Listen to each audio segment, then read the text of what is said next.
Evangelho de Marcos, capítulo 14, verso 3. Eu quero compartilhar uma palavra que Deus colocou no meu coração para a gente curtir aqui, curtir a palavra de Deus. Uma coisa que eu gosto de curtir é a palavra de Deus, curtir a presença do Pai. Vamos lá. Evangelho de Marcos, capítulo 14, verso 3. Estou esperando você abrir a sua Bíblia.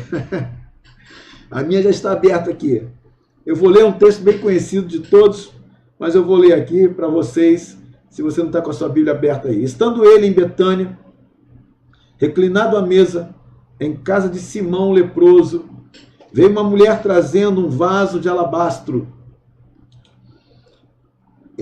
com preciosíssimo perfume de nardo puro, e quebrando o alabastro, derramou bálsamo sobre a cabeça de Jesus. Indignaram-se alguns entre si e diziam: para que esse desperdício de bálsamo? Porque esse perfume poderia ser vendido por mais de 300 denários e dar-se aos pobres. E murmuravam contra ela. Mas Jesus disse: deixai-a, por que a molestais?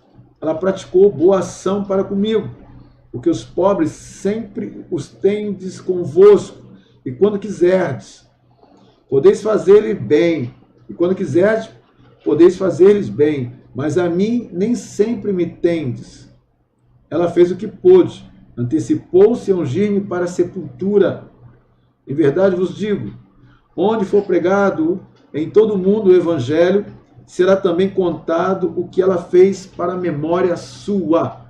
Aleluia. Amém? Então aqui Jesus é ungido por essa mulher, chamada aqui de Maria, de Betânia.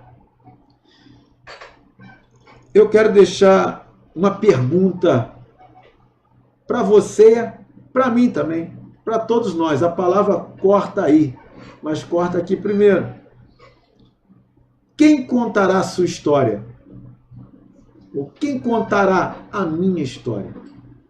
Quem contará a nossa história? Quem? Essa mulher, Maria, de Betânia,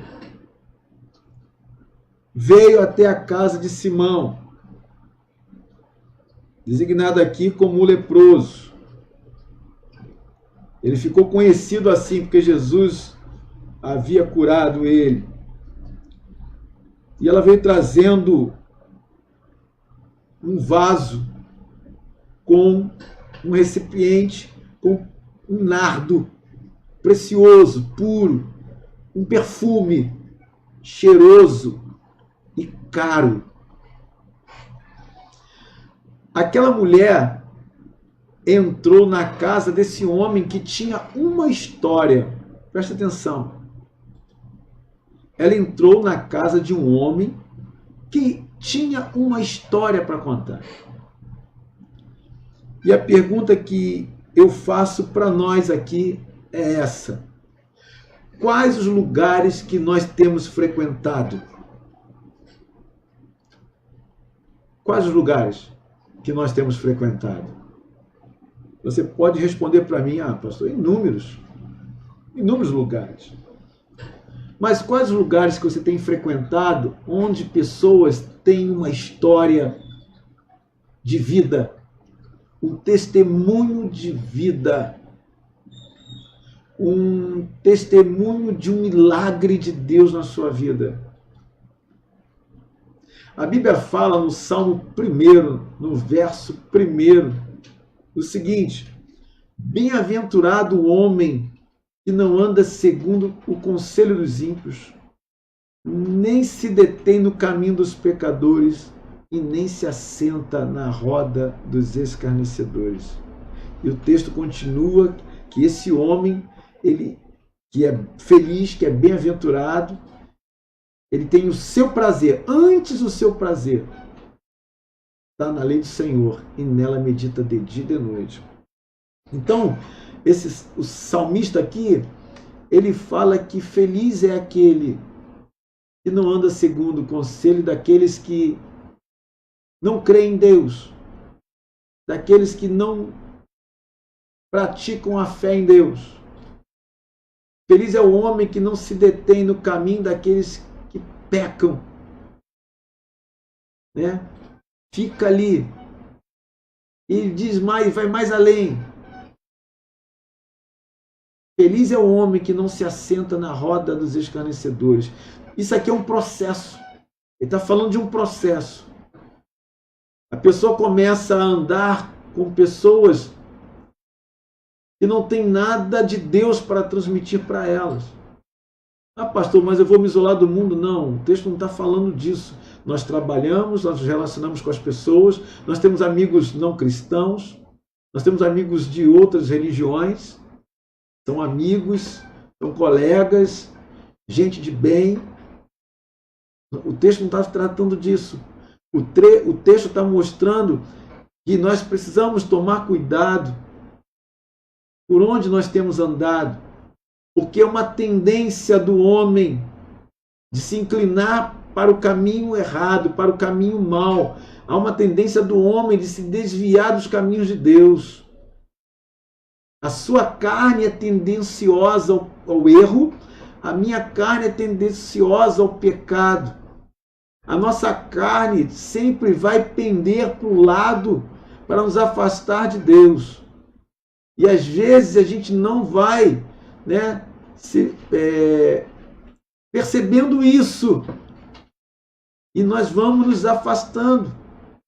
Nós acabamos, o nosso nível de relacionamento se torna apenas com pessoas que ofendem Deus, que não querem saber de Deus, que rejeitam a Deus, que são escarnecedores de Deus. E qual é a tendência desse homem que anda nesse meio? É se tornar um com eles. Porque o texto termina dizendo, o verso termina dizendo que se assenta na roda dos escarnecedores. Ou seja, ele começa a andar, ele começa a se relacionar, daqui a pouco ele é um no meio daqueles escarnecedores, daqueles que rejeitam Deus, daqueles que ofendem a Deus, daqueles que não querem saber de Deus. Essa mulher aqui, ela entrou num lugar, ela entrou numa casa de alguém que tinha uma história com Deus, de alguém que tinha uma experiência com Deus, de alguém que tinha vivido o milagre de Deus. Então, ali ela encontrou alguém que tinha um testemunho de vida. Ela entrou na casa de alguém onde esse alguém tinha Jesus assentado à sua mesa. Olha só. Ela entrou na casa de um homem que tinha um testemunho de vida. Na casa de um homem que tinha Jesus assentado com ele à mesa. Jesus assentado à mesa com alguém, quando a Bíblia mostra isso, está falando de comunhão. Jesus quer ter relacionamento com as pessoas. Jesus tinha relacionamento com aquele homem. Simão tinha relacionamento com Jesus. Ainda que a fé dele, como a nossa, precisasse cada dia mais ser aperfeiçoada. Não é porque hoje nós vivemos uma vida com Deus, que nós temos todo o conhecimento de Deus e vivemos 100% num relacionamento de fé com Deus. A Bíblia fala que nós estamos sendo transformados de glória em glória. A nossa fé está sendo aperfeiçoada. Mas Jesus estava sentado à mesa. Jesus tinha lugar à mesa desse homem. Qual é o lugar que Jesus tem tido na sua vida? Na vida de Simão, ele tinha lugar à mesa. Qual é o lugar que Jesus tem tido na sua vida?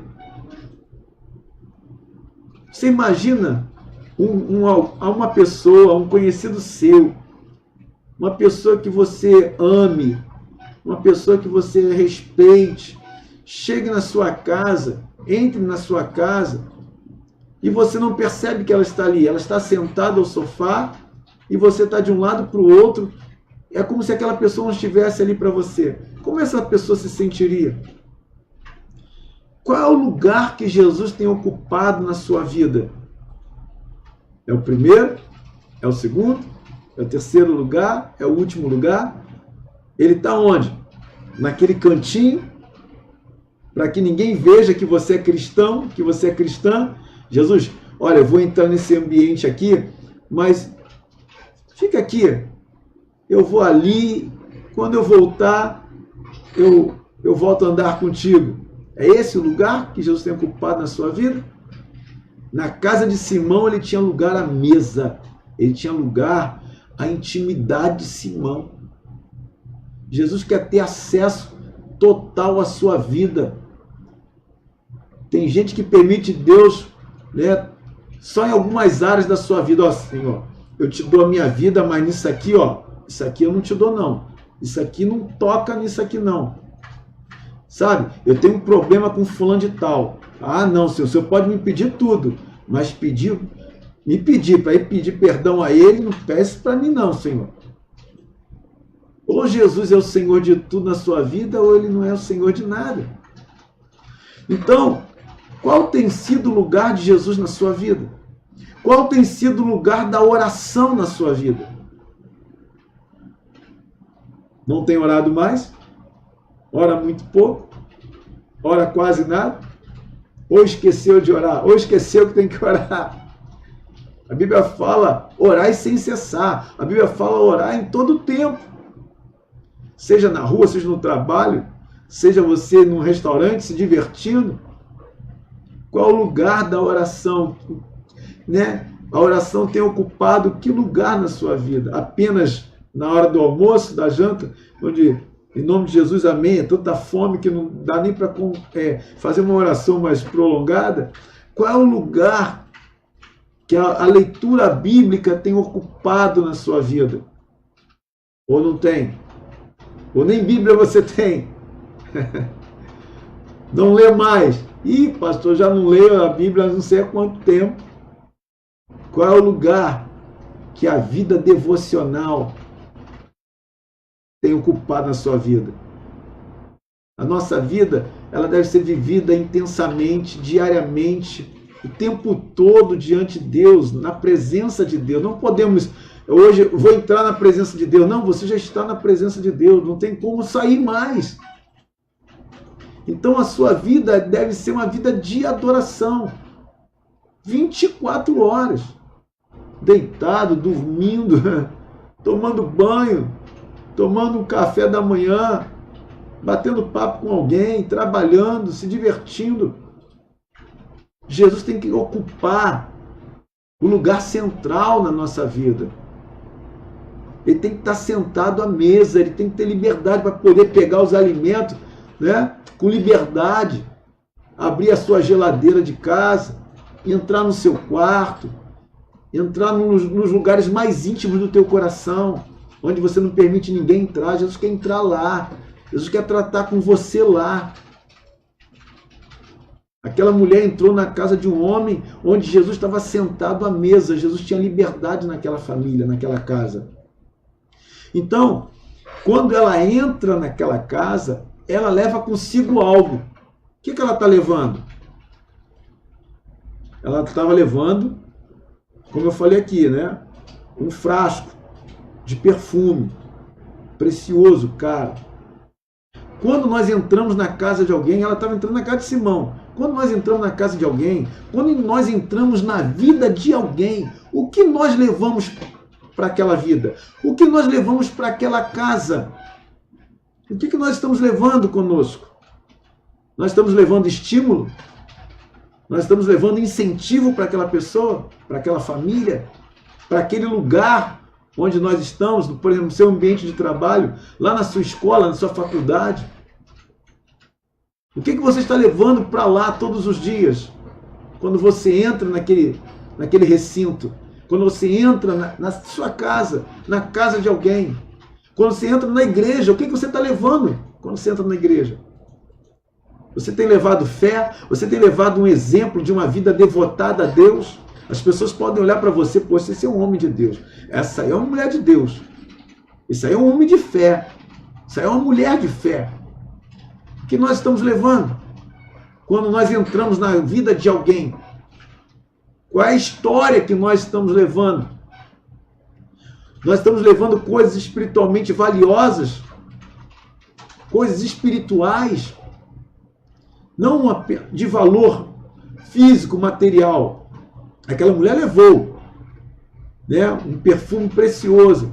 Mas espiritualmente falando, quando nós entramos na vida das pessoas, nós precisamos levar algo de valor.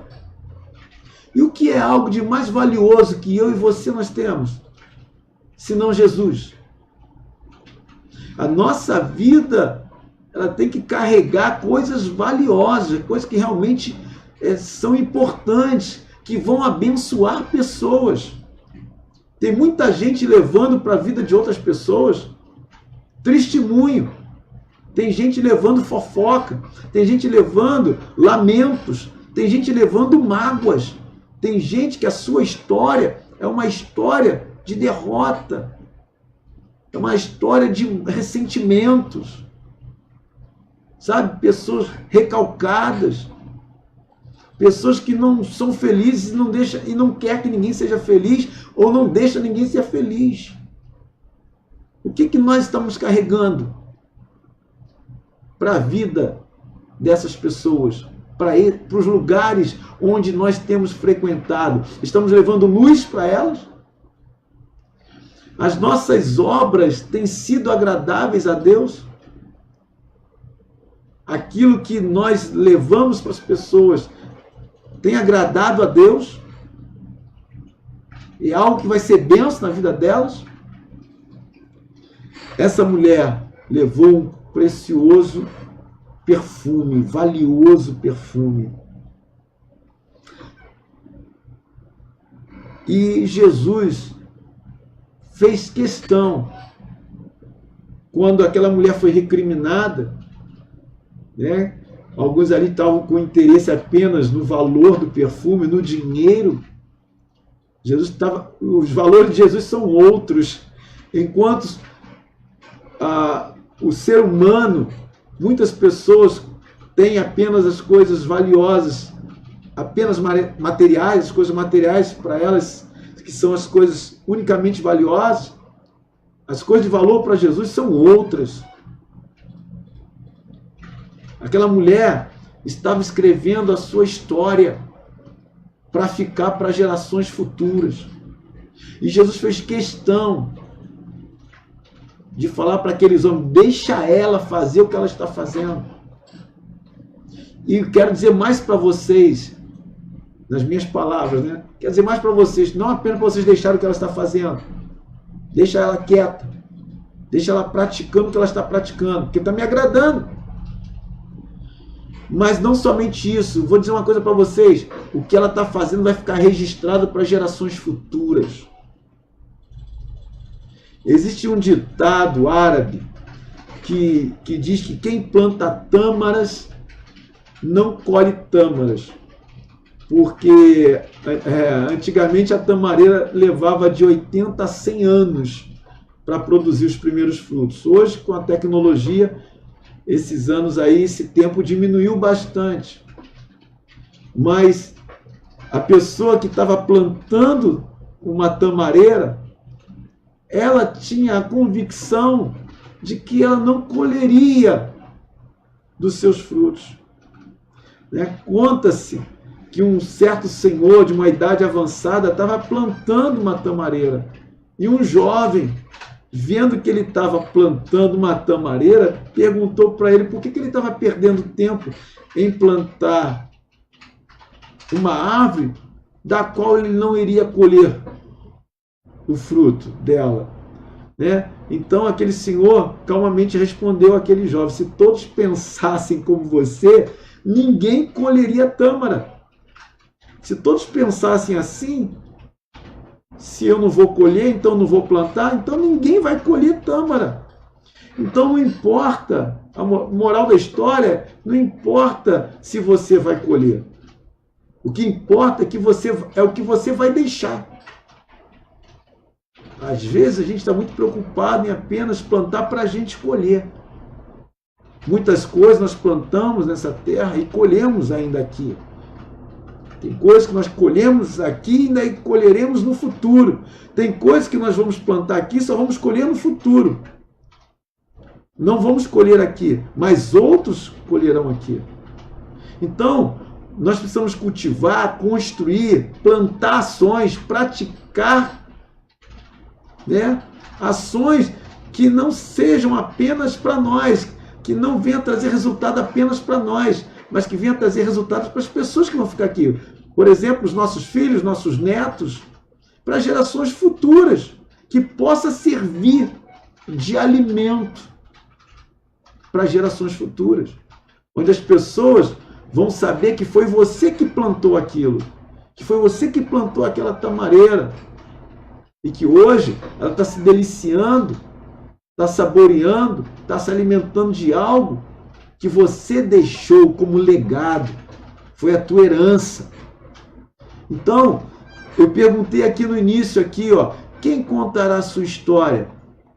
A história que vão contar a teu respeito, a meu respeito, está relacionado com aquilo que nós vamos deixar, com as nossas ações, com aquilo que praticamos aqui, aquilo que construímos aqui. E elas vão contar a nossa história. Não sabemos quando vamos partir desse mundo. Você sabe? Eu não sei. Não sei quando isso vai acontecer. Mas nós vamos deixar um legado. Nós vamos deixar, com certeza, uma herança para os nossos filhos, nossos netos e para as futuras gerações. A gente não sabe quando Jesus vai voltar. A gente espera que Jesus volte logo. No curso natural da vida, são os pais, né, que deixam uma herança para os filhos. São os pais que plantam para os filhos colherem também. E essa geração, cada geração deve deixar uma herança para a geração futura. A Bíblia fala sobre isso. No Salmo 145, verso 4, diz o seguinte: uma geração louvará as tuas obras a outra geração e anunciarão as tuas proezas. Uma geração vai louvar as obras do Senhor para outra geração, ou seja, vai anunciar as obras e as proezas do Senhor para outra geração. É o que nós fazemos aqui. Nós ensinamos os nossos filhos no caminho que eles devem andar. Nós ensinamos os nossos jovens na igreja. Nós ensinamos nossas crianças, nossos adolescentes. Nós ensinamos os mais velhos, tendem a ensinar os mais novos, para que os seus ensinamentos se perpetuem, permaneçam, vá adiante, não morra. O meu conhecimento não pode morrer comigo. O conhecimento que eu tenho de Deus, a experiência que eu tenho com Deus, não pode morrer comigo. Eu tenho que anunciar as obras do Senhor e as suas proezas que Ele fez na minha vida, os seus milagres, o seu cuidado, o seu amor, a sua graça, a sua salvação, a libertação que Ele trouxe na minha vida. Eu tenho que anunciar. Por isso nós pregamos o Evangelho para as pessoas. Por isso nós ensinamos, né, na igreja. Temos a escola dominical, temos cursos, temos estudos bíblicos. Nós compartilhamos com as pessoas os feitos de Deus, a palavra de Deus, porque queremos deixar um legado, nós queremos deixar uma herança para as pessoas, para a geração futura, de que nós servimos a um Deus verdadeiro e queremos que elas sirvam a esse Deus verdadeiro. Que nós tivemos experiência com Deus que nos curou, que nos libertou, que nos salvou, e queremos que elas tenham esse conhecimento e tenham essas experiências e elas depois anunciem para outras pessoas. Então, essa mulher, a Maria, ela entrou na casa, quebrou o vaso, não se preocupou com o valor do perfume, derramou sobre a cabeça de Jesus, e Jesus deixou bem claro: o que ela fez vai ser anunciado nas gerações futuras, vai ser lembrado, a sua ação vai ser lembrada, e tem sido até hoje, está registrado nas escrituras bíblicas. E nós hoje estamos falando dela aqui. Olha, já se passaram aí 2000 anos. E quantas pregações, quantas canções, quantas poesias tem se falado da Maria de Betânia.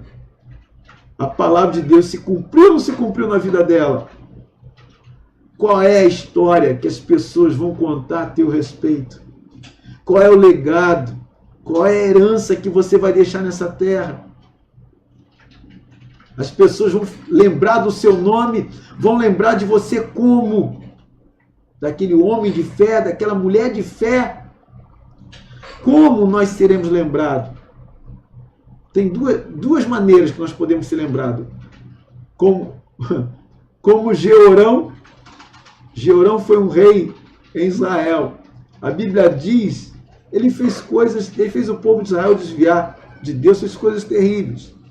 A Bíblia diz que ele era da idade de 32 anos quando começou a reinar e reinou 8 anos em Jerusalém. E a Bíblia diz que ele foi sem deixar saudade. E sepultaram ele na cidade de Davi, mas não sepultaram ele nos sepulcros dos reis. Olha, o cara era ruim. Foi sem deixar saudade. É como se pensa assim, e já foi tarde. É dessa maneira que nós seremos lembrados. Não faz falta nenhuma, pelo contrário. Foi um peso. E nem sepultaram o cara nos sepulcros do rei. O cara era rei. O cara era tão ruim. Nem aqui, ele não tem honra. Ele não merece nem esse lugar. Olha, o cara não merecia nem um sepulcro lá, o negócio estava bravo para ele. Ou nós seremos lembrados como aquela mulher lá de Atos dos Apóstolos, Dorcas. A Bíblia diz que ela morreu. E as mulheres viúvas, quando Pedro chegou naquela casa, as viúvas daquele lugar, aquelas mulheres rodearam Pedro e chorando, mostraram as túnicas, as roupas que a Dorcas fazia quando estava com elas. Aquela mulher era uma bênção na vida daquela comunidade de mulheres. Era uma bênção no seu bairro, era uma bênção naquele lugar. Quando ela morreu, as mulheres choraram. Choraram pela perda, porque amavam aquela mulher, por causa do testemunho dela, do cuidado, do carinho, da atenção que com certeza dava aquelas mulheres. Só restou uma coisa, né? É Pedro orar para ressuscitar a mulher. Então, aquela mulher deixou uma história onde aquelas mulheres choraram a perda daquela amiga, daquela mulher de Deus. Então, meus amados, eu quero deixar nessa noite essa palavra de reflexão. Qual é a história que as pessoas vão contar de nós? O que nós vamos deixar para os nossos filhos e netos? O que nós vamos deixar para a próxima geração, gente? Precisamos viver uma vida intensa em Deus. Que a nossa vida de adoração, amados, reverbere pelas gerações, ultrapasse as gerações. Se Jesus não voltar, o quanto tempo Jesus vai demorar para voltar, a gente não sabe. Mas que a nossa vida de adoração reverbere pelas gerações adiante. Que as nossas atitudes, amados, se perpetuem. Atitudes honrosas. Atitudes dignas de homem e mulher de Deus. Que serve a Deus. Que a nossa devoção, amados, seja contada nos livros. Da Maria de Betânia, está aqui, ó, na Bíblia Sagrada. Que a nossa devoção seja contada nos livros, sirva de exemplo para ilustrações de pregações. Que o nosso desprendimento das coisas deste mundo, que a nossa vida de desprendimento perfume a todos no ambiente onde a gente chega.